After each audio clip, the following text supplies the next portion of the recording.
Meet Bill, Steve and Warren, an entrepreneur, a startup and a small businessman.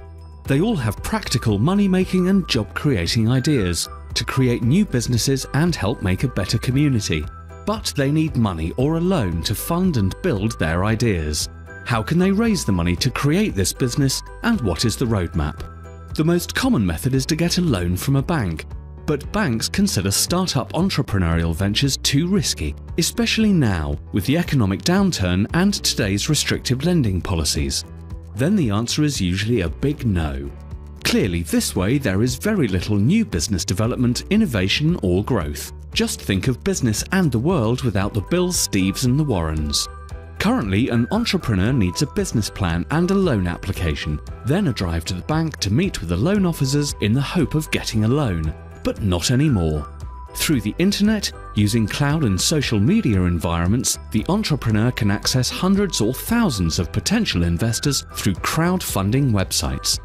There are several ways to seek crowdfunding. The first is the donation method of crowdfunding. This model has been around for years. People can donate money in small increments to a project which they believe has moral and ethical value and that is good for the community.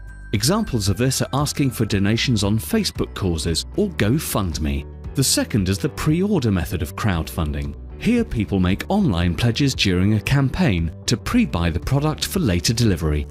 A good example of this is Kickstarter. The third is the reward-based method of crowdfunding. This is a variation on the two previous types, where investors get the satisfaction of helping and immediately get a predetermined reward or item of value, but no equity or ownership. A good example of this is Indiegogo. And finally, the fourth is equity-based crowdfunding. This is the newest model, which will allow large numbers of regular people like you and me to invest small amounts each online to fund early startups with the expectation to receive dividends or investment appreciation based on profits of the business. So now we can see that crowdfunding is using the crowd to raise capital by connecting people with talent, ideas and some neat stuff to sell with those that have the funds to invest their way, thus creating jobs, new business opportunities and fueling the economy. Crowdfunding revenue is projected to top $2.8 billion in 2012 and more than $16.6 billion in 2014. The speed of growth of crowdfunding from 2009 to 2014 is very similar to the growth pattern of the internet in the early 1990s. This raises the big question. Do you want to just watch crowdfunding happen and grow, or do you want to be a part of it? How about leveraging the 2.5 billion internet users who can be potential investors with a projected $300 billion of investment revenue opportunity?